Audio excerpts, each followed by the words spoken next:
Okay. So anyway, Yehuda, so what is your definition of the ego? Okay. I am a scholar of Greek culture and of Western thoughts, although I make a living from teaching and practicing psychoanalytic counseling. Ego is a Greek word, and it means nothing but I. So when Christ makes the statement that is his signature, I am the way, the truth, and the life, he says, ego et via um, veritas et vita, ego, So there was nothing sinister about it. And it just means I.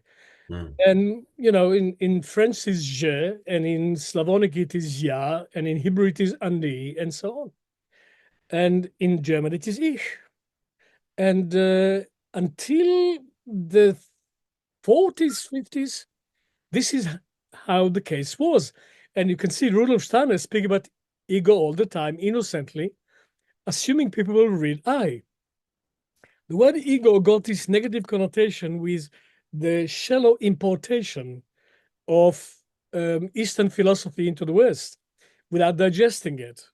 Because, of course, if you take something substantially spiritual into a mindset which is substantially intellectual, you distort it because they take something, appropriating something out of context. And that's how it looks. So this yogi told me this is just a commercial branch of Buddhism. We have a word for I. He said something in Chinese I don't remember. He said, that's I. We have that. And what they made of ego is a translation of the Buddhist no self. But then I challenged another yogi, what is no self? Because are you telling me that everything human is not spiritual? He said, no, no, no. The no self is not empty. The no self is beyond the small self. Okay. But in the West, we don't have small self, big self, we have self. And the Hmm. ego incarnated. And so I use the anthroposophical sense of ego as I. What they call ego, we call double. Hmm. And the double is pretending to be the I and is using all the resources of the I. Hmm. And the double has access to our memory, access to our intelligence, access to our intellect. But the double is anti-I and it has no access to the human heart. So in psychophonetics, we go straight to the heart. So when in doubt, we go to the heart. If it Hmm. if it hasn't got a heart, we're not interested.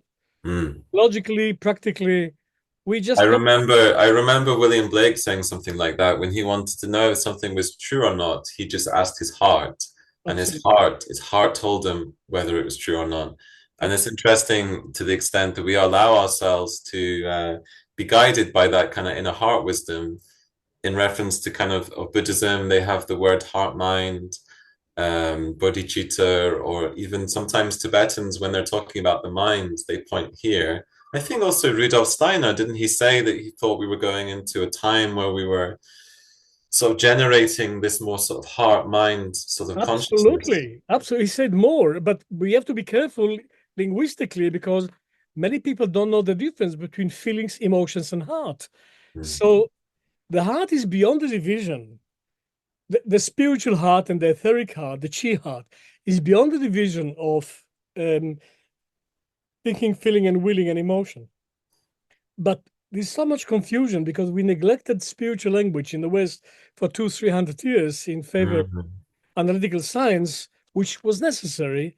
And now we are so empty of spirit, we suck in ready-made spirit from the West, from the Red Indians, from India, from China, from the Eskimo, from the Siberian, from anything, from Aborigines.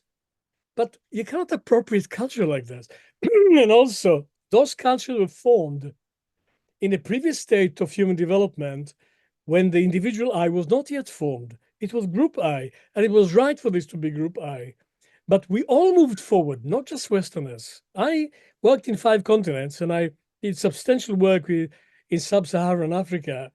Everybody wants to move into individuation, not just Westerners. So, back to the eye. Yes, Steiner speaks about the heart as one of the 3 organs which are not completed. All muscles have this strata structure, layers. These three organs in the human body that have the crisscross structure: the larynx, the heart, and the uterus. And they are still in development.